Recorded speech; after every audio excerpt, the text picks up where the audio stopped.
ಬಾಗಲಕೋಟೆ ಜಿಲ್ಲೆಯಲ್ಲಿ ಮತ್ತೊಂದು ಭ್ರೂಣ ಹತ್ಯೆ ಕೇಸ್ 2 ತಿಂಗಳ ಅಂತರದಲ್ಲಿ ಮತ್ತೆ ಆಕ್ಟಿವ್ ಆದ ಗ್ಯಾಂಗ್. ಕೃತ್ಯ ಎಸಗಿದ್ದ ಆಸ್ಪತ್ರೆ scanning centre seize. Justice for Bharati ಅಭಿಯಾನಕ್ಕೆ ಬೆಂಬಲ. ನೊಂದ ಕುಟುಂಬಸ್ಥರ ಪರ ನಿಂತ ರಿಪಬ್ಲಿಕ್ ಕನ್ನಡ. ವರದಿ ಬೆನ್ನಲ್ಲೇ ಸರ್ಕಾರ ಫುಲ್ ಅಲರ್ಟ್. ಕೋಲಾರದಲ್ಲೊಬ್ಬ ಕಾಮುಕ ಶಿಕ್ಷಕನ ಮೊಬೈಲ್ನಲ್ಲಿತ್ತು 5,000 ನಗ್ನ ಚಿತ್ರ. ಕಾಮ ಕ್ರಿಮಿಯನ್ನ ನೋಡಿ ಬೆಚ್ಚಿ ಬಿತ್ತು ಕರ್ನಾಟಕ.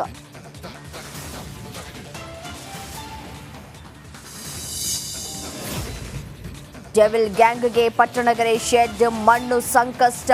ಕೊಲೆ ಕೇಸ್ನಲ್ಲಿ ಮೊದಲ ಬಾರಿಗೆ ಮಣ್ಣು ಸಾಕ್ಷ್ಯ.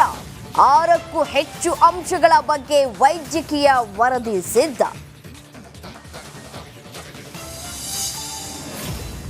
ಡಿಕೆಶಿ ಕುರ್ಚಿ ಮೇಲೂ ಕೈ, ನಾಯಕರ ಕಣ್ಣು. ಕೆಪಿಸಿಸಿ ಅಧ್ಯಕ್ಷರ ಬದಲಾವಣೆ ಬಗ್ಗೆ ಎಂಬಿಪಿ ಹೊಸ ಬಾಂಬ್. ಅಧ್ಯಕ್ಷರ ಬದಲಾವಣೆ ಬಗ್ಗೆ ಹೈಕಮಾಂಡ್ ನಿರ್ಧರಿಸುತ್ತೆ ಎಂದ ಸಚಿವರು. ರಾಜ್ಯದಲ್ಲಿ ಸಮ್ಮಿಟ್ಗಳ ಇತಿಹಾಸದಲ್ಲೇ ಮತ್ತೊಂದು ಮೈಲುಗಲ್ಲು ಸೃಷ್ಟಿಸೋಕೆ ವೇದಿಕೆ ಸಿದ್ಧವಾಗಿದೆ.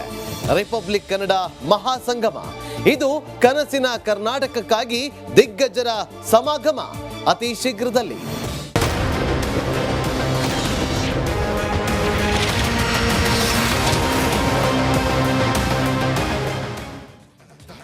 ಹಲೋ ನಮಸ್ತೆ, ರಿಪಬ್ಲಿಕ್ ಕನ್ನಡಕ್ಕೆ ಸ್ವಾಗತ. ನಾನು ರಮ್ಯ ರಮೇಶ್. ಆ ನಗರದಲ್ಲಿ ಗರ್ಭಪಾತದಿಂದ ಮಹಿಳೆ ಸಾವಾಗಿ ಕೇವಲ 2 ತಿಂಗಳಾಗಿದೆ. ಗರ್ಭಪಾತಕಿಯನ್ನ ಜೈಲಿಗೆ ಕಳುಹಿಸಿ ನಕಲಿ ಆಸ್ಪತ್ರೆ ಸೀಸ್ ಕೂಡ ಮಾಡಲಾಗಿದೆ. ಈ ಪ್ರಕರಣ ಇನ್ನೂ ಕೂಡ ಮಾಸಿಲ್ಲ. ಈಗ ಅದೇ ಊರಲ್ಲಿ ಮತ್ತೊಂದು ಗರ್ಭಪಾತ ಬಯಲಿಗೆ ಬಂದಿದೆ. ಆ ಕುರಿತ ಒಂದು ವರದಿ ನಿಮ್ಮ ಮುಂದೆ.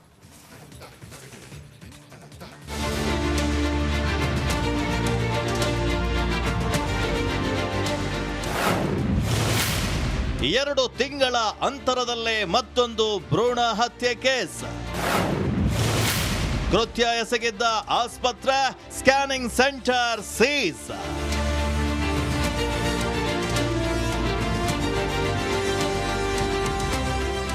Scanning centre, delivery theatre, MRD centre ಎಲ್ಲವೂ ಸೀಸ್. ಇದಕ್ಕೆ ಕಾರಣ ಗರ್ಭಪಾತ ಪ್ರಕರಣ. ಈ ದೃಶ್ಯಗಳು ಕಂಡು ಬಂದಿದ್ದು ಬಾಗಲಕೋಟೆ ಜಿಲ್ಲೆಯ ರಬಕವಿ ಬಾನಹಟ್ಟಿ ತಾಲೂಕಿನ ಮಹಾಲಿಂಗಪುರ ಪಟ್ಟಣದಲ್ಲಿ. ಇದೇ ಮಹಾಲಿಂಗಪುರದಲ್ಲೇ 2 ತಿಂಗಳ ಹಿಂದಷ್ಟೇ ಗರ್ಭಪಾತದಿಂದ ಮಹಾರಾಷ್ಟ್ರದ ಸೋನಾಲಿ ಎಂಬ ಮಹಿಳೆ ಸಾವನ್ನಪ್ಪಿದ್ರು.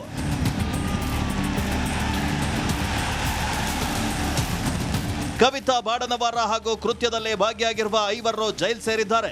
ಇದೀಗ ಅದೇ ಪಟ್ಟಣದ ಮತ್ತೊಂದು ಆಸ್ಪತ್ರೆಯಲ್ಲೇ ಗರ್ಭಪಾತ ಕೇಸ್ ಬೆಳಕಿಗೆ ಬಂದಿದೆ. ಡಾಕ್ಟರ್ ರಾಜೇಂದ್ರ ಪಾಟೀಲ್ ಗರ್ಭಪಾತ ಆರೋಪಕ್ಕೆ ಗುರಿಯಾಗಿದ್ದಾರೆ. ಮುಧೋಳದ ರನ್ನಬೆಳಗಳಿ ಗ್ರಾಮದ ಸರಸ್ವತಿ ಹೊಳ್ಳೂರು ಎಂಬ ಗರ್ಭಿಣಿಯ 14 ವಾರಗಳ ಭ್ರೂಣ ತೆಗೆದ ಆರೋಪಕ್ಕೆ ಸಿಲುಕಿದ್ದಾರೆ. ಅಚ್ಚರಿಯ ಸಂಗತಿ ಅಂದ್ರೆ ಹೆಣ್ಣು ಎಂದು ಗರ್ಭಪಾತ ಮಾಡಿಸಿದ್ರೆ ಅದು ಗಂಡು ಮಗುವಾಗಿದೆ. ಪ್ರಾಥಮಿಕ ತನಿಖೆ ಒಳಗೆ ಅಲ್ಲಿ ಭ್ರೂಣ ಹತ್ಯೆ ಆಗ್ಯದ ಅಂಥೇಳಿ ನಮ್ಗೆ ಎವಿಡೆನ್ಸ್ ಸಿಕ್ತು. ಎವಿಡೆನ್ಸ್ ಸಿಕ್ಕಾಗ ನಾವು ಅವ್ರದ್ದು scan room, OT labour room 3 seize ಮಾಡಿದ್ದೀವಿ. ಸೀಸ್ ಮಾಡಿ ಆಕಿ ಸಂತ್ರಸ್ತ ಮಹಿಳೆ ಇನ್ನೂ ಕಾಂಟ್ಯಾಕ್ಟ್ ಮಾಡಿದ್ವಿ. ಆಕಿನ ಗಂಡನ ಕೊಟ್ಟಿದ್ದ ಇನ್ಫಾರ್ಮೇಷನ್ ಪ್ರಕಾರ ಇದು 4ನೇ ಪ್ರೆಗ್ನೆನ್ಸಿ, 3 ಹೆಣ್ಮಕ್ಳಿದ್ದು, ಇದು ಹೆಣ್ಣು ಇರ್ಬೋದು ಅಂಥೇಳಿ ನಾವು ಸ್ಕ್ಯಾನ್ ಮಾಡಿಸಿದ್ವಿ. ಸ್ಕ್ಯಾನ್ ಮಾಡಿಸಿದಾಗ ನಮ್ಗೆ ಹೆಣ್ಣು ಅಂತ ಹೇಳಿದ್ರು. ನಾವು ಟರ್ಮಿನೇಟ್ ಮಾಡಿದ್ವಿ. ಟರ್ಮಿನೇಟ್ ಮಾಡಿಸ್ಮೇಲೆ ಗೊತ್ತಾಯ್ತು ಅದು ಗಂಡು ಮಗು ಇತ್ತು ಅಂತ ಹೇಳಿ. ಸ್ಕ್ಯಾನಿಂಗ್ ಮಾಡಿದ್ದ ಸ್ಕ್ಯಾನಿಂಗ್ ಸೆಂಟರ್ ಕೂಡ ಸೀಸ್ ಮಾಡಲಾಗಿದೆ. ಖಚಿತ ಮಾಹಿತಿಯ ಮೇರೆಗೆ ಬಾಗಲಕೋಟೆ DHO ಕುಟುಂಬ ಕಲ್ಯಾಣಾಧಿಕಾರಿ ದಯಾನಂದ್ ಮುಧೋಳ DHO ಮಲಗಾಣ ದಾಳಿ ಮಾಡಿ ಪ್ರಕರಣವನ್ನ ಬಯಲಿಗೆಳೆದಿದ್ದಾರೆ. ಆರೋಗ್ಯಾಧಿಕಾರಿಗಳ ಕಾರ್ಯಕ್ಕೆ ಮಕ್ಕಳ ಹಕ್ಕುಗಳ ರಕ್ಷಣಾ ಆಯೋಗ ಅಭಿನಂದಿಸಿದೆ. ರಾಜ್ಯಾದ್ಯಂತ ಚರ್ಚೆಗಳು ನಡೀತಾ ಇದ್ದರೂ ಸಹ ಅದೇ ರೀತಿ ಮಹಾಲಿಂಗಪುರದಲ್ಲಿ ಮತ್ತೆ ಈ ಥರದ ದುಷ್ಕೃತ್ಯಗಳಾಗ್ತಿರುವುದು ನಾಗರಿಕ ಸಮಾಜ ತಲೆ ತಗ್ಗಿಸುವಂತಿದೆ. ಆದರೂ ಸಹ ನಾನು ಕಳೆದ ಬಾರಿ ಮಹಾಲಿಂಗಪುರಕ್ಕೆ ಭೇಟಿ ಕೊಟ್ಟಂಥ ಸಂದರ್ಭದಲ್ಲಿ ಜಿಲ್ಲಾಡಳಿತಕ್ಕೆ ನಾನು ಸಂದೇಶವನ್ನು ಏನು ಕೊಟ್ಟಿದ್ದೇನೆ ಅಂದರೆ 5 ತಂಡಗಳು ರಚನೆ ಮಾಡಬೇಕು, ಸ್ಟಿಂಗ್ ಆಪರೇಷನ್ ಮಾಡಬೇಕಂತಕ್ಕಂಥ ಒಂದು ನಾನು ಸಲಹೆ ಕೊಟ್ಟಿದ್ದೇನೆ. ಆ ಸಲಹೆ ಮೇರೆಗೆ ಮಾನ್ಯ ಜಿಲ್ಲಾಧಿಕಾರಿಗಳು ಬಹಳ ಅತ್ಯಂತ ಕ್ರಿಯಾಶೀಲವಾಗಿ 5 ತಂಡಗಳು ರಚನೆ ಮಾಡಿದ್ರು. ಅದೇ ರೀತಿ ಅವರ ನೇತೃತ್ವದಲ್ಲಿ ಕಳೆದ ರಾತ್ರಿ ಪಾಟೀಲ್ ಆಸ್ಪತ್ರೆಯಲ್ಲಿ ಅವರ ಖಚಿತ ಮಾಹಿತಿ ಮೇರೆಗೆ ಆರೋಗ್ಯ ಮತ್ತು ಕುಟುಂಬ ಕಲ್ಯಾಣ ಅಧಿಕಾರಿಗಳು ಆದಿಯಾಗಿ ಅಧಿಕಾರಿಗಳ ನೇತೃತ್ವದ ತಂಡವು ಪಾಟೀಲ್ ಆಸ್ಪತ್ರೆಗೆ ಭೇಟಿ ಕೊಟ್ಟು ಈಗಾಗಲೇ ಅಲ್ಲಿರ್ತಕ್ಕಂಥ ಹೆರಿಗೆ ಕೋಣೆ ಮತ್ತು ಸ್ಕ್ಯಾನಿಂಗ್ ರೂಮ್ ಸೀಸ್ ಮಾಡಿದ್ದಾರೆ. ಇದನ್ನು ಆಯೋಗ ಬಹಳ ಅಭಿನಂದಿಸುತ್ತದೆ. ಜಿಲ್ಲೆಯಲ್ಲಿ ಹಳೆ ಕೇಸ್ ಮಾಸುವ ಮುನ್ನವೇ ಮತ್ತೊಂದು ಬಯಲಾಗಿದೆ. ಇದನ್ನೆಲ್ಲ ನೋಡಿದ್ರೆ ಗರ್ಭಪಾತ ನಡೆಸೋರಿಗೆ ಕಾನೂನಿನ ಭಯವೇ ಇಲ್ವಾ ಅನ್ನೋ ಪ್ರಶ್ನೆ ಕೂಡ ಮೂಡುತ್ತೆ. ಮಾಂತೇಶ್ ಜೊತೆ ಸಿದ್ದು, ರಿಪಬ್ಲಿಕ್ ಕನ್ನಡ, ಬಾಗಲಕೋಟೆ. ರಿಪಬ್ಲಿಕ್ ಕನ್ನಡದ ಜಸ್ಟಿಸ್ ಫಾರ್ ಭಾರತಿ ಅಭಿಯಾನಕ್ಕೆ ವ್ಯಾಪಕ ಬೆಂಬಲ ವ್ಯಕ್ತವಾಗ್ತಾ ಇದ್ದು, ನೊಂದ ಕುಟುಂಬಸ್ಥರ ಪರ ಧ್ವನಿಯಾಗಿ ವಿಸ್ತೃತವಾಗಿ ವರದಿ ಪ್ರಸಾರದ ಬಳಿಕ ಸರ್ಕಾರ ಎಚ್ಚೆತ್ತುಕೊಂಡಿದೆ. ಆದರೂ ಬಸವ ಕಲ್ಯಾಣ ಕ್ಷೇತ್ರದ ಘಟನಾನುಘಟಿ ರಾಜಕೀಯ ನಾಯಕರು ಎಲ್ಲಿ ಎಂಬ ಪ್ರಶ್ನೆ ರಿಪಬ್ಲಿಕ್ ಕನ್ನಡದ್ದಾಗಿದೆ.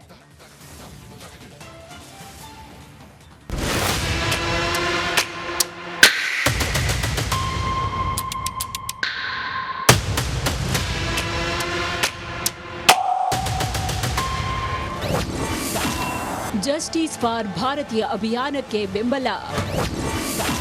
ರಿಪಬ್ಲಿಕ್ ಕನ್ನಡ ವರದಿ ಬೆನ್ನಲ್ಲೇ ಸರ್ಕಾರ ಅಲರ್ಟ್. ರಿಪಬ್ಲಿಕ್ ಕನ್ನಡದ ಜಸ್ಟಿಸ್ ಫಾರ್ ಭಾರತೀಯ ಅಭಿಯಾನಕ್ಕೆ ವ್ಯಾಪಕ ಬೆಂಬಲ ವ್ಯಕ್ತವಾಗ್ತಾ ಇದೆ. ನೊಂದ ಕುಟುಂಬಸ್ಥರ ಪರ ಧ್ವನಿಯಾಗಿ ವರದಿ ಪ್ರಸಾರದ ಬಳಿಕ ಯುವತಿ ಮನೆಯತ್ತ ಸಂಸದ ಸಾಗರ್ ಖಂಡ್ರೆ, ಶಾಸಕ ಶರಣು ಸಲಗಾರ, ಮಾಜಿ ಶಾಸಕ ವಿಜಯ್ ಸಿಂಗ್, ಡಿ ಮಾಲಾ ಸೇರಿದಂತೆ ಅಧಿಕಾರಿಗಳ ದಂಡು ದೌಡಾಯಿಸಿತ್ತು. ಆದರೆ ಬಸವ ಕಲ್ಯಾಣ ಬಿಜೆಪಿ ವಿಧಾನ ಪರಿಷತ್ ಸದಸ್ಯೆ ಎಂಜಿ ಮೂಳೆ ಅವರಿಗೆ ತಮ್ಮ ಕ್ಷೇತ್ರದಲ್ಲಿ ನಡೆದ ಘೋರ ದುರಂತ ಗಮನಕ್ಕೆ ಬಂದಿಲ್ವಾ ಅನ್ನೋದು ಸದ್ಯದ ಪ್ರಶ್ನೆ. ಎಲ್ಲಿದ್ದಾರೆ ಘಟಾನುಘಟಿ ನಾಯಕರು? ಈ ಕ್ಷೇತ್ರದಲ್ಲಿ ಪ್ರಭಾವಿ ನಾಯಕರ ದಂಡೆ ಇದೆ. ಬಿಜೆಪಿ ಪರಿಷತ್ ಸದಸ್ಯೆ ಎಂಜಿ ಮೂಳೆ, ಮಾಜಿ ಶಾಸಕ ಮಲ್ಲಿಕಾರ್ಜುನ ಖೂಬಾ ಹಾಗೂ ಸ್ಥಳೀಯ ಕ್ಷೇತ್ರದ ಜೆಡಿಎಸ್, ಬಿಜೆಪಿ ಹಾಗೂ ಕಾಂಗ್ರೆಸ್ ಪಕ್ಷದ ನಾಯಕರು ಈ ವಿಚಾರ ನಮಗೆ ಸಂಬಂಧವೇ ಇಲ್ಲ ಅನ್ನೋ ಹಾಗೆ ಇತ್ತ ಕಡೆ ತಲೆ ಹಾಕಿಲ್ಲ. ರಿಪಬ್ಲಿಕ್ ವರದಿ ರಾಜಕೀಯ ವಲಯದಲ್ಲೂ ಭಾರಿ ಸಂಚಲನ ಸೃಷ್ಟಿ ಮಾಡಿದೆ. ವರದಿಯಾಗಿ ಪ್ರಸಾರ ಮಾಡಿದ್ದೇ ತಡ ಎದ್ನೋ ಬಿದ್ನೋ ಅಂತ ಸಮಾಜ ಕಲ್ಯಾಣ ಅಧಿಕಾರಿ ಸಿಂಧು ಹಾಗೂ ಅಧಿಕಾರಿಗಳ ತಂಡ ಗುಣತೀರ್ಥವಾಡಿ ಗ್ರಾಮಕ್ಕೆ ಭೇಟಿ ನೀಡಿದೆ. ಶಾಸಕ ಶರಣು ಸಲಗಾರ, ಸಂಸದ ಸಾಗರ್ ಈಶ್ವರ್ ಖಂಡ್ರೆ ಇಬ್ರು ಸೇರಿ ಸಮಾಜ ಕಲ್ಯಾಣ ಇಲಾಖೆಯಿಂದ 4 ಲಕ್ಷ ರೂಪಾಯಿ ಚೆಕ್ ಅನ್ನು ವಿತರಿಸಿದ್ರು. ಈಗ 6 ದಿವಸ ಆಯ್ತು ಸರ್. ಒಬ್ಬರು ಏನದ ಅಂತಂದ್ರೆ ಹಣೆಗೆ ಹಾಕಿರಲಿಲ್ಲ. ಇವತ್ತು ನೀವೇನು ಬೆಳಗ್ಗೆಯಿಂದೇನು ಸತತವಾಗಿ ನೀವೇನು ನ್ಯೂಸ್ ತೋರಿಸ್ತಾ ಇದ್ದೀರಿ. ನಮ್ಮದು ಅದು ಬೆಳಗ್ಗೆ ಏನಂದ್ರೆ ಗುಲ್ಬರ್ಗ SP ಅವ್ರು ಬಂದು ಹೋದರು, ಮತ್ತು ಭೇಟಿ ಕೊಟ್ಟರು. ಅವರು ಸೋಷಿಯಲ್ ವೆಲ್ಫೇರ್ದವ್ರು ಬಂದಿದ್ದರು ಇವತ್ತು. ಆಮೇಲೆ ವಿಜಯ್ ಸಿಂಗ್ ಅವರು ಬಂದರು. ರಿಪಬ್ಲಿಕ್ ಕನ್ನಡದ ಜಸ್ಟಿಸ್ ಫಾರ್ ಭಾರತಿ ಅಭಿಯಾನಕ್ಕೆ ವ್ಯಾಪಕ ಬೆಂಬಲ ವ್ಯಕ್ತವಾಗ್ತಾ ಇದ್ದು, ಸ್ಥಳೀಯ ಬಸವ ಕಲ್ಯಾಣದ ಇತರೆ ಪಕ್ಷದ ನಾಯಕರು ಪಕ್ಷ ಭೇದ ಮರೆತು ಹಾಗೂ ಕಲ್ಯಾಣ ನಾಡಿನ ಮಠಾಧೀಶರು, ಸ್ವಾಮೀಜಿಗಳು ಈ ನೊಂದ ಕುಟುಂಬಸ್ಥರ ಪರ ಧ್ವನಿ ಎತ್ತಲೇಬೇಕಾಗಿದೆ.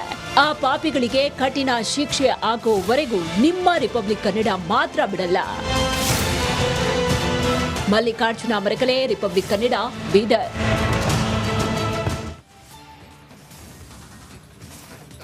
ಧಾರವಾಡದಲ್ಲಿ ಕಳೆದ ತಿಂಗಳು ಮನೆಯೊಂದರಲ್ಲಿ ವ್ಯಕ್ತಿಯೊಬ್ಬರ ಅಸ್ಥಿ ಪಂಜರ ಪತ್ತೆಯಾಗಿದ್ದ ಕೇಸ್ಗೆ ಇದೀಗ ಟ್ವಿಸ್ಟ್ ಸಿಕ್ಕಿದೆ. ಯಾರು ರಕ್ತ ಸಂಬಂಧಿಗಳೇ ಇಲ್ಲ ಅಂತ ಹೇಳಲಾಗ್ತಾ ಇದ್ದಂತಹ ಕೇಸ್ನಲ್ಲೀಗ ಮೃತನ ತಾಯಿ ಮತ್ತು ಸಹೋದರ ಪ್ರತ್ಯಕ್ಷವಾಗಿದ್ದು ಇಡೀ ಪ್ರಕರಣ ಒಂದಷ್ಟು ತಿರುವನ್ನ ಪಡೆದುಕೊಳ್ತಾ ಇದೆ. ಆ ಕುರಿತು